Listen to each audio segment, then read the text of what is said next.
Welcome to UO Today. I'm Barbara Altman, Director of the Oregon Humanities Center. Our guest today is choreographer Mauricio Wainrot, Artistic Director of Ballet Contemporáneo del Teatro San Martín of Buenos Aires. Wainrot has been a permanent guest choreographer of the Royal Ballet of Flanders in Antwerp, Belgium, and is a former artistic director of Les Ballets Jazz de Montréal in Canada.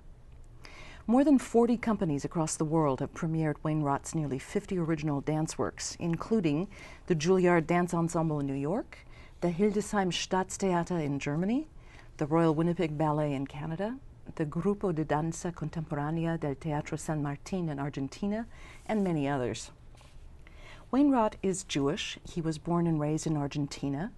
His parents emigrated from Poland just prior to the Nazi occupation. His ballet Anne Frank was created in 1984. In 1986, he was invited to stage Anne Frank, the Symphony of Psalms, and 3 Argentine dances at the Gothenburg Opera of Sweden. From there, he was invited to stage works and create new ones throughout Europe and the Americas. Wainrot's Anne Frank was performed by the Eugene Ballet on April 2nd and 3rd, 2011. On March 30th, he and I had a public conversation about the ballet and the ideas that gave rise to it. Our talk was sponsored by the Harold Schnitzer Family Program in Judaic Studies and their 2011 Singer Family Lecture, as well as by the Oregon Humanities Center. Mauricio, welcome to UO Today. Thank you very much. You are an international star, an international artist, and we're very happy to have you here in Eugene. Okay, thank you very much. I love Eugene. It's a wonderful place to be. I love it. Oh, good. That means perhaps we can attract you back one of these days. Yeah. Whenever Tony wanted to invite me again, I will be happy to be here. Excellent. Yeah. Well, let me ask you about your multifaceted career. You began as a dancer, as many choreographers do, Yeah.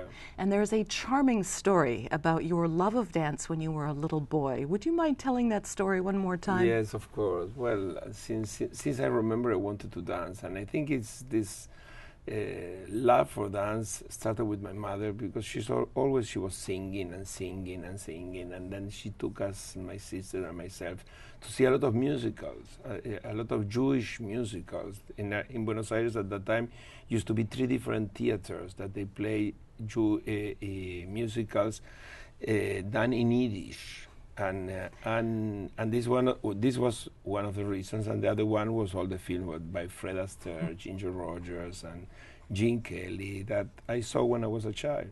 And then I wanted to become a dancer. Sorry. And then my father took me in 1952. My father took me to the National School of Dance. And you were 5 or 6? Between 5 and 6, and I was there with my father, and maybe there were 200 or 300 little girls with her mothers, and my father and myself were the only 2 boys or men. And I remember when I saw all these girls and the teacher, when she addresses to me and she says, "Well, I would like you to dance, to sing in front of everybody. Everybody has a little place like this, one to do something," and then, which I was doing every day in my place, and then for that my father said, "Well, I think I have a talent." And then he took me, and and I was completely paralyzed because I couldn't do anything, and then it was very frustrated for him, not for me, because I didn't know what means to do that. And they said, "He's very cute, but he's very shy. Bring him next year." And next year was about 14 years later, because I started to dance when I was 21. Then this is the story. Oh, I failed. I love that image of one little boy in this sea of little girls and their mothers. It was like this. It was like a sea, exactly. Yeah, and my father was so angry because I failed. But you did not remain inactive. You were an athlete. You played soccer. You became an actor. Yeah. Well, I became an actor. It's a big work. I started to study. My father died when he was 52, and I was at that time 17. And always I like the theater and acting, and I studied music a little bit, and I play soccer and all kinds of sports in school. And then I started to study theater, and then I started to do gymnastics. And suddenly I met someone very important in my life. With the name is Otto Werber, who was a contemporary teacher, old teacher, a Jewish teacher from Austria that also had to escape. It was just before the war, and I took like gymnastic with him, and then he said to me, "You have a lot of condition to be a dancer. I'm too old." I was 18, 19, 20 years old, I don't know. And then, and also was very sad because my father passed. And I started with him to do some exercises. And when I was 21, I was able to start in the Teatro Colón. And then 2 years later, I was doing principal roles in a contemporary, in the contemporary company where I'm now the artistic director. So it did happen. It just happened after a little bit of a delay. Yeah, everything, but it happens. Yeah, yeah. I'm curious about the mix in your work between classical dance and contemporary dance. The pieces of yours that I've seen on the internet, for example, show very strong elements of both. Is that because of your own training, or because you draw on a really broad I think it's for my own training, because at the beginning I wanted to be a classical dancer, and I was going to the Teatro Colón, and also was studying there, and I saw the stars from that moment, and many different stars from around the world used to come at the time in Argentina. But when I started in the school, I found I had my first teacher, a contemporary dancer. Was Eda Eisenberg, and I really fell in love with her and with her way of teaching, and changed completely my vision. And this happened many times in my career, in my life, that I met people that suddenly, like this. Also because always I was a very open and very curious guy, very open to try different things. And I think when I started to do choreography, I didn't have any problem to make a soup with all the big good elements that I had, and that I tried, that my theater background, my sports, what I studied in school, I don't know. Cinema, I love cinema. I think cinema is the best school I had in my life. And you were also exposed to quite a lot of opera. When you were a young dancer, you danced at the opera, right? Yeah, we were obliged. We were obliged to work. We loved to do that. We had the chance to dance in the Teatro Colón, in this incredible theater. And I remember the first thing I did was Rigoletto with Richard Tucker and Renata Scotto and Conrad McNeil, and then I danced in Julio César with Beverly Sills was there, and Alfredo Kraus and Teresa Berganza, people very, very, very important. Birgit Nilsson, people very important. I saw them like that, like they were rehearsing in front of us, and was.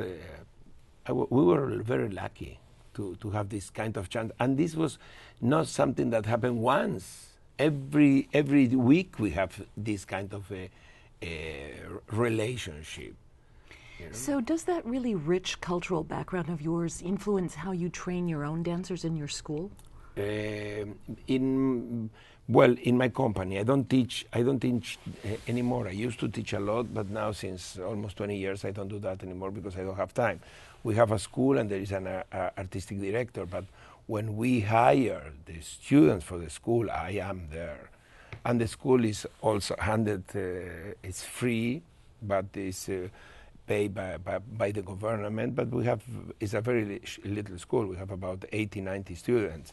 But the students are, we prepare them to come to our company. 80% of the dancers that we have in our company, they did our school. And I like that. I like because they get already our philosophy, our repertory. My two assistants, they are teaching there, and among many other professors. So they are trained both as classical dancers and to do contemporary dance? Contemporary, classical, they have jazz, and they have music, and they have, in one point, they have anatomy, and they have different kind of of they can study different kinds of things that they are very good for their career. It's a wonderful piece of reintegration that you came back and are now the artistic director of the school where you yourself began. No, but it's not the school. I studied in the school in the Teatro Colón. Okay. We have our own school because we are based in another theater. The Teatro in Buenos Aires, there are several theaters belongs to that they are supported by the city. The Teatro Colón is the main theater, classical, which is the opera, and we work in the drama theater, the Teatro San Martín. It's 2 blocks, one from the other, but the philosophy are completely different. And then in this theater, which is also a big institution, we have 7 other theaters that belong to us. And I'm running the dance company, and there is a school, which is different. The Teatro Colón school is just a classical school, very good one, and we have a very good contemporary school. But our kids is a little like the Juilliard. In a small scale, to make a comparison, is a little as the Juilliard school here. Thanks for clarifying that. I think I had misunderstood. I wanted to get back to the incredibly rich cultural environment that is Buenos Aires. You said that when you were a child, there were 3 theaters just doing Yiddish productions, and you said that there are hundreds of others that are operating nightly. Now, for instance, you take a newspaper on Saturday, you don't know where to go because you have about 200 different theaters playing big of all kinds. Downtown, off downtown, off. But people go and try youngster. For instance, we have a school, and every year I take maybe 1, 2, or 3 dancers to the company, or maybe none. Then all these kids that they come out from the school, they don't have too many chances, or they do our own group, or they wait for another audition, or they leave the country. Most of them, they do groups, and they start to teach, and they are pedagogues. And then what is good now, before everything was centralized in Buenos Aires, and now in many other provinces, there are dance companies, like Eugene has here, their own company. 10 years ago, didn't exist that. We didn't have that. Maybe we had 3 or 4 companies outside Buenos Aires. Now there is several more. One of the structural differences in the funding of the arts in Argentina as opposed to the United States is something you and I have talked about a little bit. Your theater is completely funded by the government, right? Yes, 100%. And that allows you to do more experimental work than you see sometimes happening here, where companies are... More restricted. Pay attention to the budget and the bottom line. Definitely. I think we have a little, like in Europe too. In Europe, in Germany, in France, I think the artistic directors, we have a little more chance to do experimental works than here. First of all, we are paid all year. We have contracts for a year, and in the contracts include 6 weeks of vacation, and here you don't have that, doesn't exist. And this is a way that happen in Europe, in most countries, and in most countries of Latin America too. And then you have more space to investigate and to do some research works than here. Here, the companies live from 2 things: Nutcracker and Balanchine and Nutcracker. Then most of the companies in America, if they don't have Nutcracker, they don't succeed. Of course, that's and their for big me, it's a moneymaker. sort of epidemic. It's an epidemic, a Nutcracker epidemic. Well, because every year people go to see Nutcracker, and I think it's possible to do so many different things than Nutcracker. Thanks God. Thanks God we have a lot of imagination. So I understand that kind of funding allows you to be more creative and experimental as an artistic director. Has it also had an influence on you as a choreographer? Yeah, definitely. Because, for instance, now we are doing a new program with three women, and one of these women is a girl. She's from Argentina, but from Chinese ancestors, and she's doing something very, very experimental. And sometimes my dancers, it's too much for them, but it's a risk that I wanted to take because it's something. I hope it will be very good. But if it's not very good, it's very welcome at least that we had really the possibility to rehearse for 2 months, work in a different way. She's more a plastic artist in one way now, as I see her, the way she works, than really a choreographer.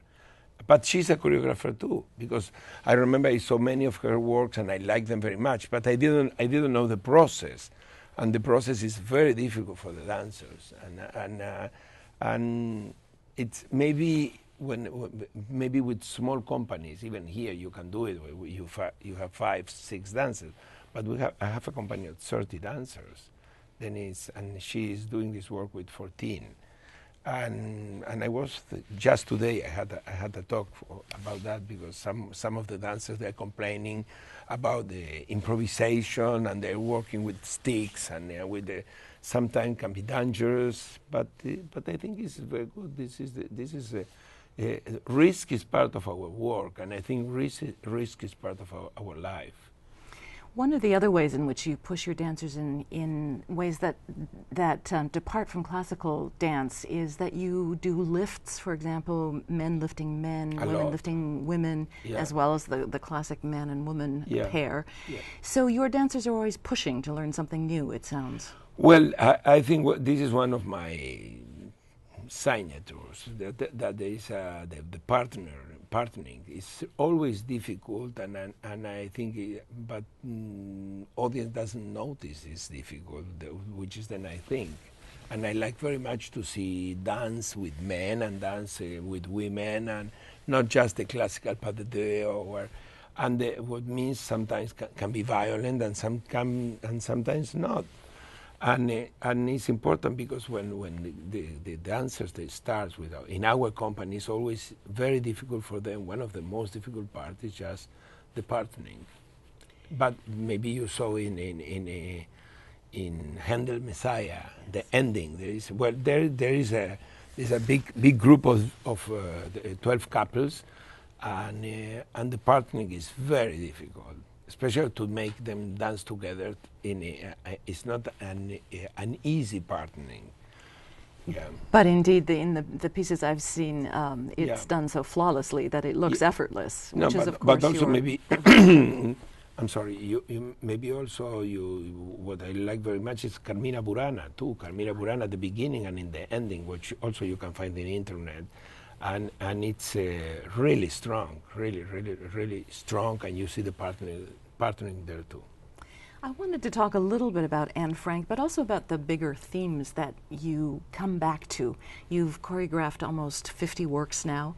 Are there themes that you find yourself drawn back to repeatedly? Well, no. I don't know, because when I try to do a work, always I try to do what I feel I have to do. When I did Anne Frank, was done in a very dark period of our story in Argentina, when we had the military government and we have the junta, and there were 30,000 missing people, and I felt that we all in Argentina, we live like Anne Frank. I knew the story from all my life because most of my family perished in the Holocaust, and all my from my father's side, all of them, and from my mother's side, just two brothers survived from 9. Then it's this is something that I live with that since I remember. But then we repeat this story in Argentina. Then we have the concentration, a sort of concentration camp. Missing people, they steal children, and was a very dark period of time for 8 years that we live, and we had before other government, military government, not only in Argentina, in also South America, and then I need to do a work like that, and I thought Anne Frank was the perfect vehicle to develop my feelings and then my ideas. First, I start with my feelings, and then I go with my ideas. And sometimes I like Piazzolla. I have to do something with it, and also we were very good friends. I did many work by Astor Piazzolla, or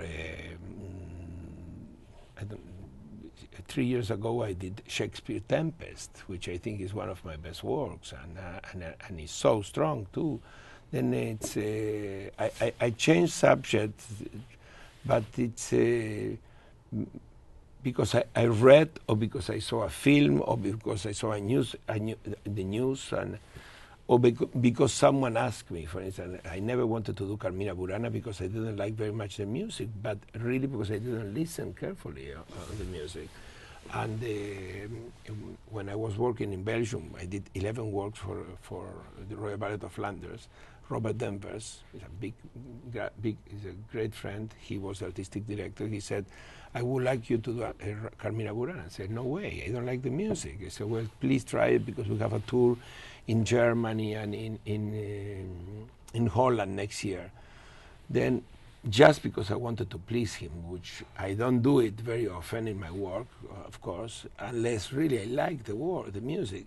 And I started, I started to listen to music, and I found more and more interesting, and I can do this and that. Then I spoke with Carlos Gallardo, who did the sets and costumes, and we tried to do something not, I didn't want to be literal. Then I didn't do nothing to do with the text. The texts, they are written in ancient German and in Latin, and I'm sure few people knows what they say. But for me, I took the lyrics, the text and the lyric as music. And I think this is the success of this work, because it's like an abstract work. I respect the 5 parts that Karl Orff divided the music, and it has incredible, beautiful costumes and sets. And I'm doing that all over the world now. But in the beginning I didn't like, and then finally it's one of my most successful works. And Gallardo did the sets and the costumes, right? You collaborated with him very closely until his unfortunate death 2 years ago. All the works that I did it with him. He did Anne Frank, and he did Messiah. He was a plastic artist, a visual artist, wonderful, wonderful artist. And he did all this, and not only the set and costume. Many times we work a lot in the concept of the work. When I have questions or doubts of this and that, he was like someone that I could trust 100% in his opinion. Sometimes was good to have someone to confront. Of course, and we work together in 46 companies. Now, just very quickly, we're running out of time, but I wanted to get back to Anne Frank just quickly, because that's what allowed us to get you here in Eugene. When you choreographed Anne Frank, and after you premiered it in '84, it really became your passport to becoming an international artist, didn't it? You took it to Scandinavia after that by invitation, and then all around the world. You seem to travel for almost every production of Anne Frank. Is it correct to say that you go to as many of them as you can? No, I went to all of them. Except Singapore. No, but in Singapore was another work. In Singapore was a work by Piazzolla. It was a Four Seasons of Buenos Aires. Was another work. No, I traveled. I like to be in all the premieres, and I like to coach the dancers that they are going to dance my pieces, and I like to know them, and I think it's very important, the personal rapport.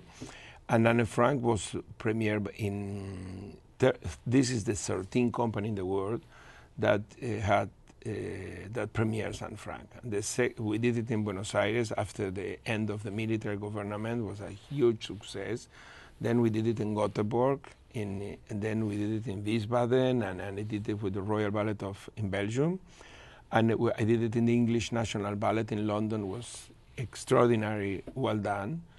And I did it in Chile with the Ballet de Santiago. I did it in Caracas. I did it in Cincinnati Ballet here, in Ballet Florida, in Omaha, in different kind of companies, different kind of size of cities.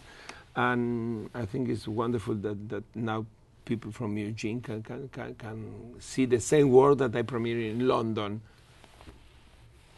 I think it's and also Anne Frank is not only my passport to travel. Also for me, it's a political task. It's a work that express my feeling about fascism, because fascism can be and is around the corner in so many societies. It's not just something that you can think fascism is the German and the Jewish, which is not. Can be in Libya, can be in Cuba, can be in Russia, can be in Argentina, everywhere can be. And we have to be aware of that. The text is so widely known and it's read across the world that it really has become separated from its historical circumstances, and it allows you to use a shortcut to those themes of totalitarianism and repression. Well, I use my code, which is dance and movement and my poetic, and through the voice of Anne Frank is my voice, and I think this is what makes me. I don't want to say happy.